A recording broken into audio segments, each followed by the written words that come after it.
All there is a place. There is a place you can always go and come with. And it's all right to let your spirit show. Come with me. It's a place you don't have to go very far to get there. It's right here in your heart. It's right in your heart. So welcome to Unity Church in Winston-Salem this morning. I'm glad to see all of you. And I want to welcome all that's tuning in to be with us. It's just a joy to be in your midst today. So thank you so much. That place, I think that's where I want to start going to more often with you. You know, we don't have to be together to go to that place in physical form. We can just think of each other and visualize each other being together, and we can go into that place of the hearts. We can all meet right in that peaceful, loving place, because wherever God is, you know, there's love right there in our midst. So let's take a moment just to go to that place of will. You take a few deep breaths in and out, connecting with that life force, because the life is in the breath of Jesus that God breathed into us. That breath of life, that allness of God. And he said, let there be light. Let us rest right now in that place, right here, right now, wherever you are. It's a place of healing. It's a place of peace. It's a place of joy and contentment. Rest in the healing light of God, where only love exists. Opening the window shade as the first hint of morning begins to come in. We can begin to be greeted by the sunlight that warms us. That sunlight illumines everything that we see. We can use this healing light and clarity and all the properties of light as we meditate in the presence of God. For God is light. God is love. Just allow yourself to feel the sphere of light in which nothing exists except God's love, God's healing power, God's presence. Everything that we need is right here, right now, in this healing presence of God.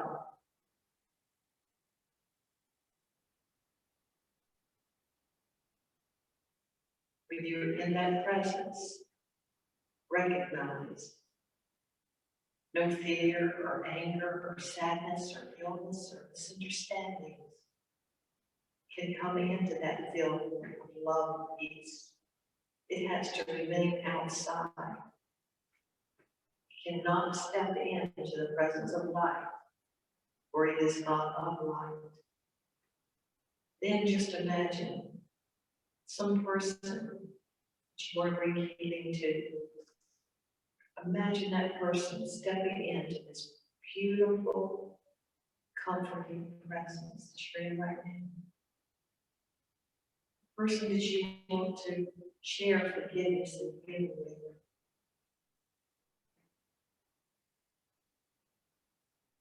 See yourself inviting other people into the light with you. Where when they step into that light, they too release all those hurts and pains of yesterday. Here you can enjoy an experience of pure love, of rejuvenation and healing, both within yourself and within the relationships that you have.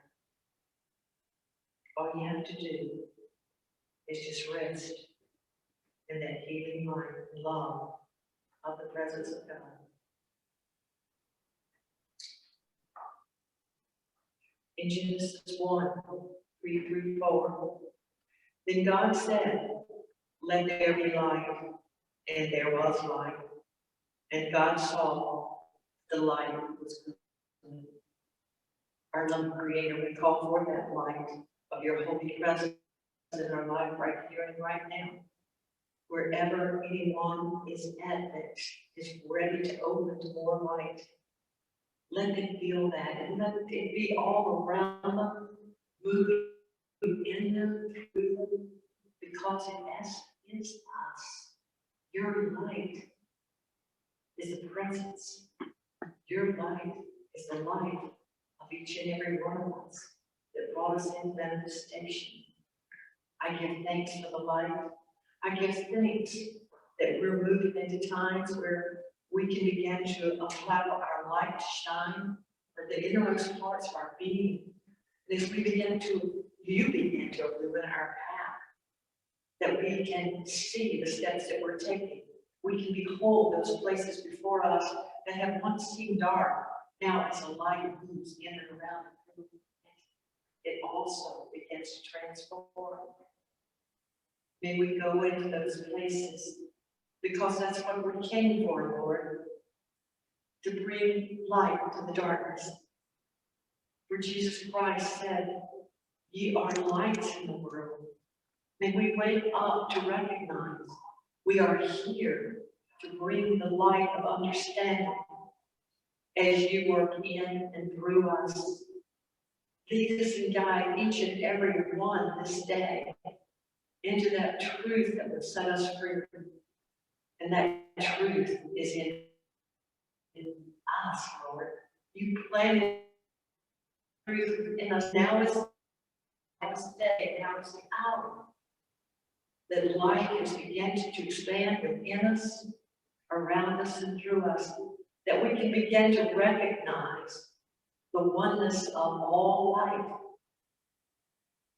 Remove those walls of division and lift us up into a higher way of being, Lord, that we can behold you and behold the light in all that we see. I surrender to you, dear God. Use each and every one of us to bless each other and the world. Thank you, God. Thank you.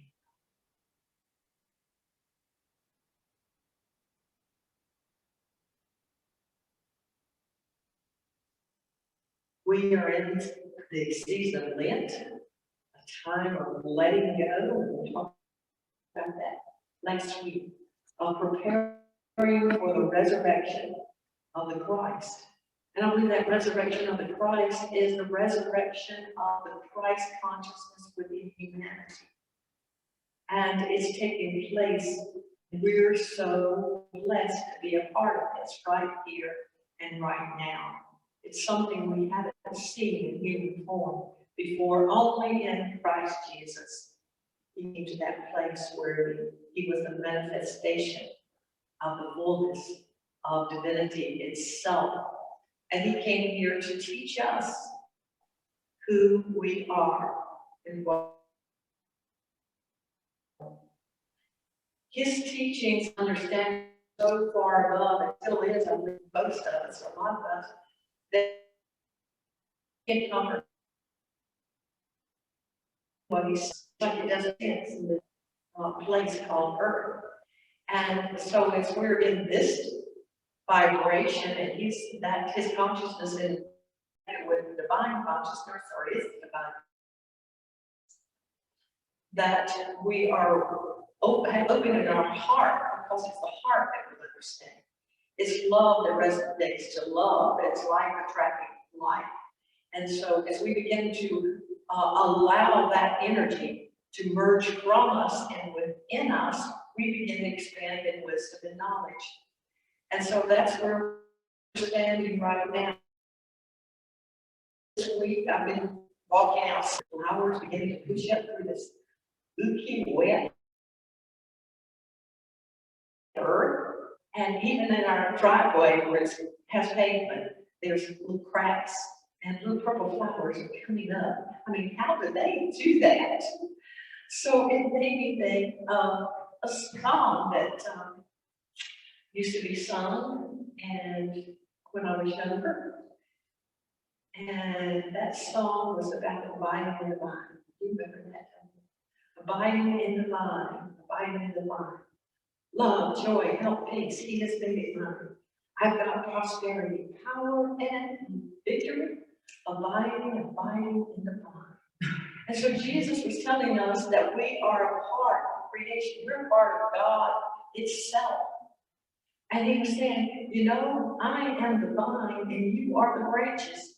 People could relate to the grape vineyards. So he was talking to the farmers in that day and others, and he said, I'm the vine and you are the branches. And he talked about that if the branches were not producing fruit, you would cut it off and you would trim it so it would begin to produce more fruit. And so I think right now it's called pruning, I believe. I'm not a farmer, but you prune flowers and fruit trees, and it helps them blossom and bring forth fruit. And so right now it's a pruning time for us. I do believe that we, as offsprings of the divine, are branches of the vine of the Christ, that we're beginning to grow and blossom, but there's so many things that we have that are really holding us back. And we've talked about this off and on for the past month or so, I think, of looking at what is it in me, in you, that is keeping me from really expressing the gifts of the Spirit, the fruits of the Spirit, the awakening of the truth of that energy of life force moving through me and understanding who we are. And so that pruning time is now. And that pruning time is, what is it in me that needs to be released? And I think right now, with the Lenten season, this is an energy field that's right here, right now, that is real, that is here to help us recognize it's time for a new beginning. It's time to expand. It's time for us to come into full blossom, not only into the blossom and the beauty of who we are, but it's time to begin to produce fruit. And what kind of fruit? It's fruit that we can eat, but it's not a fruit like I can go pick off an apple tree or a peach tree or pears or whatever. The fruit are the fruits of Spirit. The fruits of love and joy and kindness, of meekness, of patience, of being able to control the emotional body, where we're producing something that is a benefit for our soul growth. Not only our soul growth, but to benefit others around us. Because as we are blossoming into higher consciousness and higher awareness, it's affecting others around us. And you know, Jesus told his disciples, and he said, go feed my sheep. Go feed my sheep. Go feed those that are following the Christ. Go feed those people. Now, what do you feed them? He wasn't talking about natural food. He was talking about feed their souls, feed them love, feed them kindness. Feed them the things that will nurture them, that they too can produce those same fruit. And if you'd like to go into some scripture, you can begin to abide in the vine. You can look at that, and that's in John 15, 1 through 5. I was looking at and where he was saying in verse 5, I am the vine, you are the branches. He that abideth in me, and I am bringeth forth much fruit.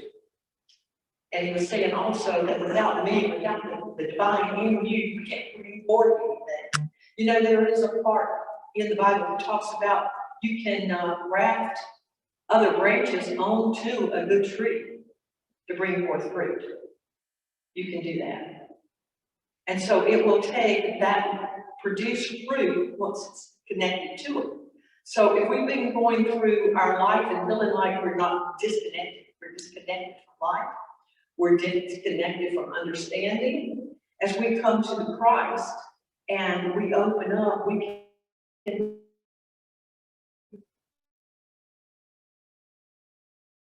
on that tree of life and receive. It's not that the branch is producing fruit. It can of itself. You take that,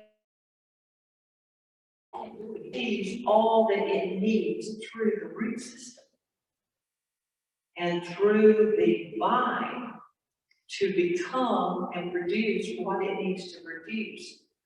So this is the teaching that he was giving us, that as we recognize we're one in the divine and divine in us, we begin to be transformed. We begin to blossom. We begin to give forth the goodness of God out to others. We seem to think that we came into planet Earth to get everything and to be looked after by somebody, or, to have all the comforts of life. But it's not easy growing. It's not easy when you begin to grow in spirit and begin to reach for the truth that's been hidden deep within you. Because about the time you start to break forward, you run into a rock, or you feel like you're root bound. And sometimes you just want to give up. Everything seems to be against you.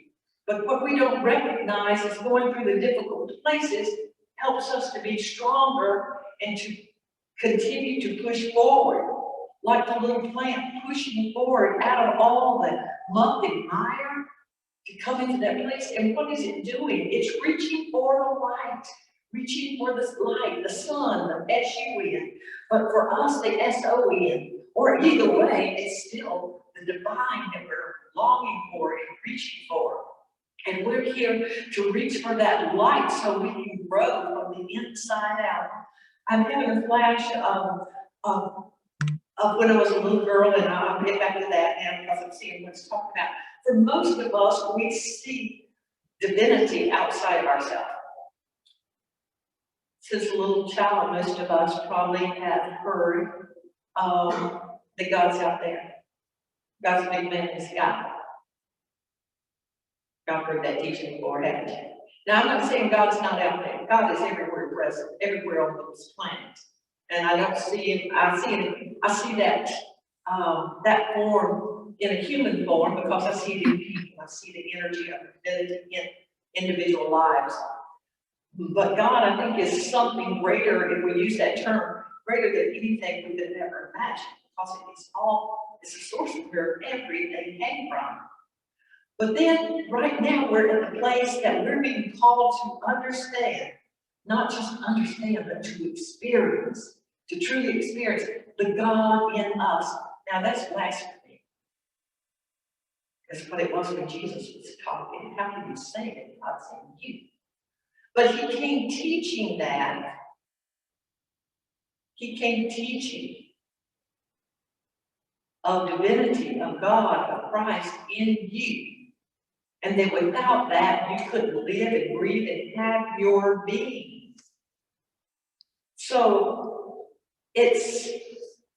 I recall having a vision of my dad when he was bound to alcoholism, he was hearing a knock on the door. And I think I was just a little girl, so they were giving me symbology that would stay with me for the rest of my life. And I saw it was Jesus tapping on Daddy's shoulder and kind of grinning at me, stepping back.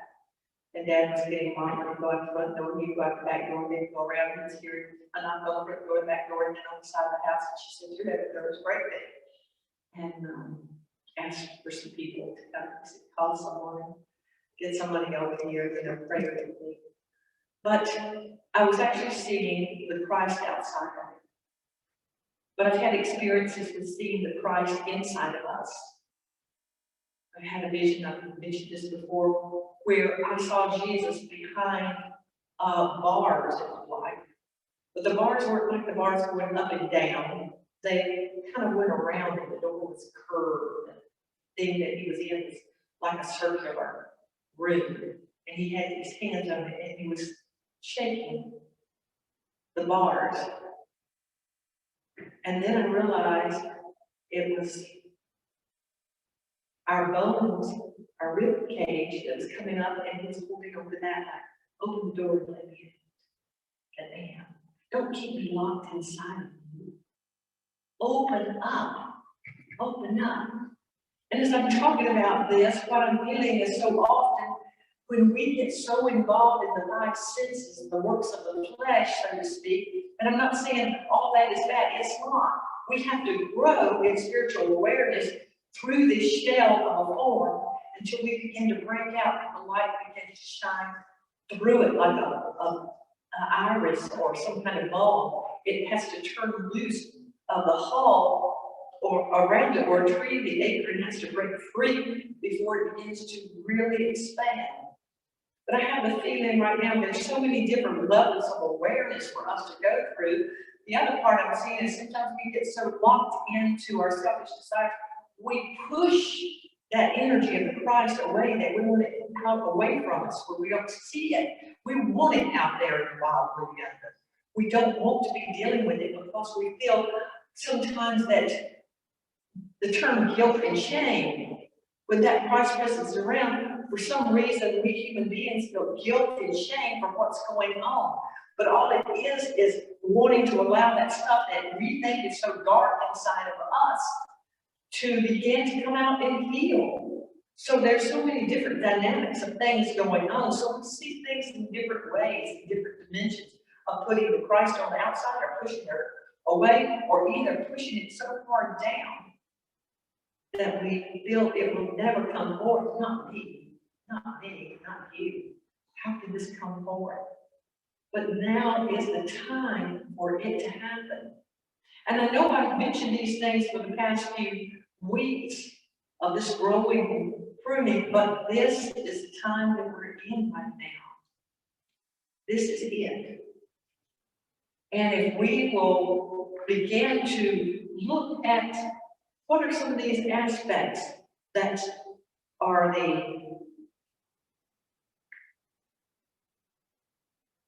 these gifts, that this energy that's within us. I've got to get down so I forget. There's about 9 of them. But the things that if we just took one month maybe, or 1 week at a time and work on recognizing, am I producing this kind of fruit? Am I producing love? And whatever situation comes up, look at ourselves, not the other person. Are you in love? Responding to you in love? Or do I have hate, bitterness, division, strife? How am I reacting to the world outside and inside of me? That's one of the fruits of the Spirit's love and peace. I turn on that TV or pick up the paper and I find out a new turmoil. Is that beneficial to me? Is it beneficial to you? Well, if it's not, why don't I prune that away? Why don't I put that aside, and rather than getting involved in something that seems so negative, why don't I do something productive? Why don't I get still and go to that place of peace, that place of love, its energy, and allow it to begin to fill my heart and my mind? Why do I have something attached to me that needs to be pruned away and thrown into the fire, as the Bible says? The reason it's thrown into the fire, to me, that is a place where things are being transmuted. It's turning into smoke. And you know, in some of the churches, you will have things, smoke, you know, things that are no longer needed, giving them allowing it for prayers and the energy to lift up. What we're doing right now is transmuting energy, if that makes any sense. It's the energy field that we are in, that we're on this planet came in more and more light within them. Pathways to mastership, planet Earth is. This is schoolroom, and we learn day by day. So am I passing the test of love? Am I passing the test of peace? Am I patient? Am I faithful? Am I kind? You know, kindness matters. I bought a little plaque years ago that has that on it. To remember kindness matters. We can be kind to others whether they're kind to us or not. And just got a feeling that, somebody thinking, but I really don't feel like I want to be kind to that person. Well, what comes to mind, can you fake it till you make it? Can you hold that space in you and feel what kindness might feel like? Until you can actually be producing that fruit. And whatever is creating that uneasiness during this time of living, can we take the time to let it go? Let it go. Let it go and feel the difference. Goodness, goodness, mercy, goodness towards all people. Doesn't matter what their walk of life. It shouldn't matter what their color is. None of that should matter. Their belief systems. We can be kind to everyone. We can be loving to everyone. We're here to give, don't try to get. But the more you give, the more the energy that you give will come back to you. It says press down, running over. And I remember hearing all that when I was young, especially in some of the church was raised in the revivals. There would be the ministers up there telling us to give, and you're going to get back. And you need that new car, you give, or write us a check, and you'll see you'll be getting back. I listened to that, and I realized even at a young age that we're doing it in the wrong motive. The law in the higher dimension is as you give, so you receive. But if I'm living in this carnal nature or this lower vibration, and I'm always giving to get, I'll get very little. Because we do it because when we're in the higher frequencies, and you watch that, you can find this out. It's truth for me, and I always, it's truth, it's from here. When you do something because you want to do it, it's coming from your heart. It's not coming out of guilt. It's not coming out of, I have to do this, but you do it because you want to do it. You give because you want to give. You serve because you want to serve. And in the doing of that, when it's done in that from the heart, you don't have to think about it. Whether anything came back to you or not, that's not your reason for doing it. Then you're living in a higher vibration. And in that higher vibration of love, things just automatically come. I've seen it in my life. I've seen myself doing stuff begrudgingly. Because I felt like I have to do this. But nothing comes of it. It doesn't serve the other person, and it won't serve us either.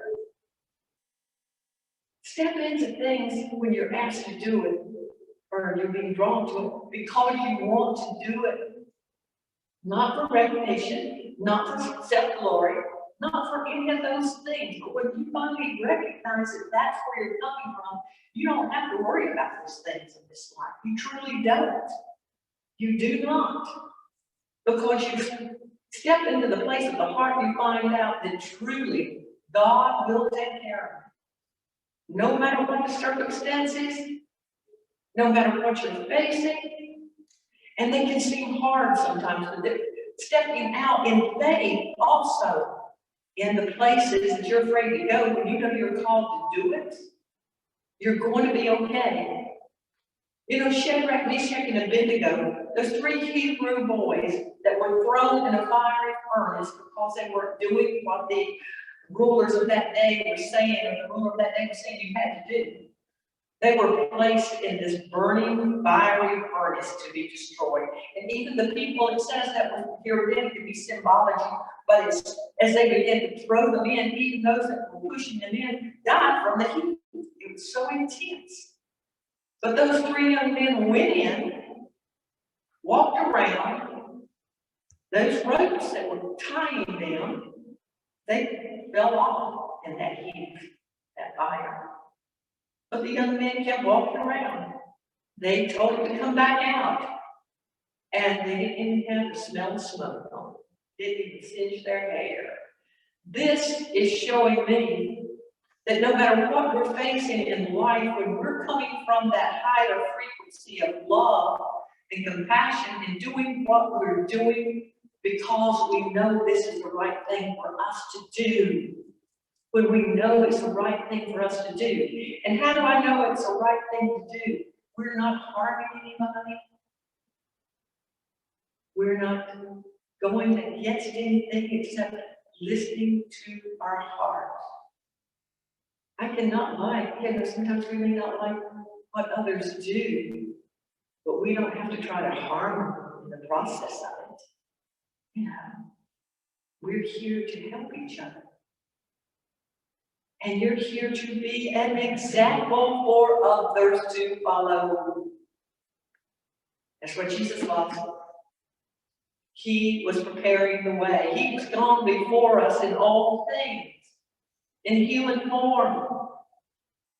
And he said, I have overcome the world. I have overcome the lower vibrations of pain and anger, resentment, all these things. And if I've overcome, you can overcome too. Because greater that is in you, which is that Christ presence, that divine presence, that is your birthright, that is you, than anything out there in the world. And you can continue to look at chapter 5, verses 22 to 25 in Galatians, and find these 9 gifts of 9 fruits of the Spirit, and its gentleness and self-control too, and patience. And self-control and patience is kind of difficult for me. But I know all of these fruits are something that I want to produce in my life. And know that we can do it as we focus on it. We just live our life, and I think we just don't think sometimes. We don't think of how we're affecting somebody else when we speak. We don't think of how we're harming ourselves and binding ourselves by the negative things that we think about ourselves and about others. As this time, I want to say timeline, keeps going forward, what we're going to begin to recognize as you begin to see more and more understanding and light and experiencing it, is that it was said that if you do something or you think about a thing, it's as if you've already done it. We put our thought forms out to other people. And a lot of times we think, why did I say that? Why did I do that? We are an open energy field so often, and when we're open, what happens? Things you're thinking and things you're feeling, I'm taking on, and you're taking on other people's too. That's why you get in a group that's negative. We mentioned that last week, how you feel. You can feel really down in that energy field because you're taking on that energy of the thoughts and feelings of others around you. You don't recognize how open and how sensitive you are. But now we're coming to a place we can recognize that and begin to clear and cleanse and watch what we think and watch what we speak until our energy is powerful enough that we can recognize that as things cannot get into us, as we are shielded by the light of who we are. And that others can begin to feel that there's light in them. They begin to be aware of what they're thinking and feeling. The thing about it is, the lower frequencies are not, I don't know if I'm going here, but look there. It's not created energy. It destroys. If I'm in a lower frequency and I come up to you and start talking about, boy, you look sickly today, don't you? I bet you don't feel too good. What's it going to do? It's carry you down. You get people like that before, and maybe you could say that to somebody. But it doesn't create, it tears down, it destroys. But the light of love and peace and joy and understanding, wisdom and knowledge, all this is here to lift each other up. To make, when you come together and you leave a place that you feel enthusiastic, joyful, excited to be alive. This is one of the greatest times on this planet because we are creator beings. You're creator beings. You're made in the image and the likeness of the Creator itself. And you are always creating something in your mind. But what are you creating? What you're creating, you put out there. And somebody, there's a lot of patterns. People are working on the same thing at one time. Why does that happen? Then somebody goes, does it. Because that energy is coming in, and many people are picking it up. They'll be doing some of the same things. It's the same with us as friends, is passerby. That we put out our thoughts and our feelings, and we take those in also. But let's recognize as creator beings that we're here to create a new heaven and a new earth, a higher consciousness and a higher physical vibration than this earth and vessel of clay. And as we begin to work on our individual selves, or what we think is individual, we're not individual, we're all collective consciousness, collective whole. But when we begin to focus on having control over that which has had control over us. Can you hear what I'm saying? What has control over us? It's our thoughts. It's our feelings. Our thoughts, when we begin to take authority over those negative thoughts and kick them out of the temple of God, they snuck in somehow. We open the doors. We open the doors. We didn't keep the high watch. In the Old Testament, they talk about the high watch. That's that place, you're surrounded with walls and you're keeping the negative armies out. And you have the high watch so you can see what's coming. Yeah, you see and you can open up. We open up to negativity, or we see what's coming and we close our hearts and minds to it. We choose not to let it in. Because when it comes in, it can begin to take root. But when it does, it can reach from our minds down into our hearts. And the goodness in us can become root bound. You know what root bound is? If you ever got a plant that you had for a long time, you really liked it, but you just kept letting it sit there, and all of a sudden it gets so little flimsy or something. You thought, what can I do? Take it out of the box. It's not growing right. More than likely, it doesn't have the soil that it's in. You can hardly see the soil for all the roots. It can't get the nutrition. It can't have all that it needs to grow and blossom and bring forth its beauty. If we can see symbols that we can relate to, that is what happens to negative thoughts. It comes in and binds us up so that it chokes the goodness that wants to be seen. It chokes the beauty of what's inside you. So I challenge you in this next few weeks to hear that call, that divine in you, calling you to awaken. Awaken. Sons and daughters, awaken. Even the earth herself is calling for your waking hour. Sons and daughters, awaken. Awaken. Mother, Father, God is longing for your waking hour. Sons and daughters, awaken. Awaken.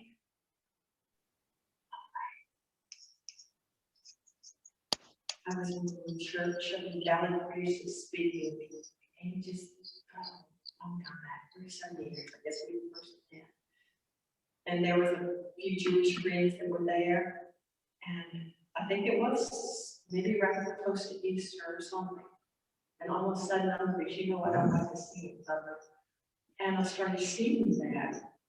Songs and sons and daughters away. The earth is calling for you. God is calling for you. Because we're here to make a difference. We're here. You have all the wisdom and knowledge of the Christ in you. We're so afraid to just let it come out. Just let it be heard. We're not like the old-timey preachers that come and knocking you on the head with something and saying you have to know this. When I was arguing with Spirit that the work I was being called to, I can't do it. I don't have the intellect to do it. I'm just an old country girl, you know, I don't even speak correctly at the time, you know. Like too young to use the right verbs or whatever adjectives. But Spirit said, well, listen, you're not here to speak to the intellect. You're here to speak to the heart.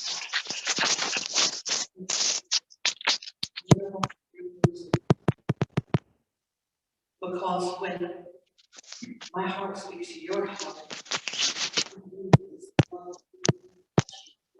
your heart's open. This is where humanity is going to now. Where we speak from the heart of love. And when it happens, transformation takes place. Not only for the person speaking, but for the person receiving. And when that happens, we rise up in joy. We rise up in peace. We want to have that dancing light. You know, we want to move to the energy of the beauty that's all around us. That song that was sung last week, I can't quite get it out of my mind and it's out of my heart because it touched me deeply. I can see the beauty all around me. Because of you, God, I am so blessed. This is true. And as we begin to meditate more on these things than on those things of the world, we will change. We will be transformed. Transformed how? By the renewing of our minds. Our minds have been controlled. We have been programmed since we came into this planet. You haven't been able to think from yourself or think from your heart. People didn't understand you when you were a child and you started speaking of things that you saw that were beautiful. Maybe even on other dimensions you were understanding. No, that's your imagination. That's your imagination. Be quiet, shut up. You're to be seen and not heard. We came in to speak a new language, a new language, a new language. And that new language is a language of the heart, the language of love. Get in touch with that heart space, though. I challenge you to be still. Be still and know the I am. The I am. God within you. Thank you so much for being with us today. I look forward to seeing you. I hope as this energy begins to shift, we'll begin to come together more. And we will fellowship in truth and joy, and we'll just, life is to be celebrated, is to be grateful for. I'm grateful for each and every one of you. May we come together in unity and love each and every day of our life.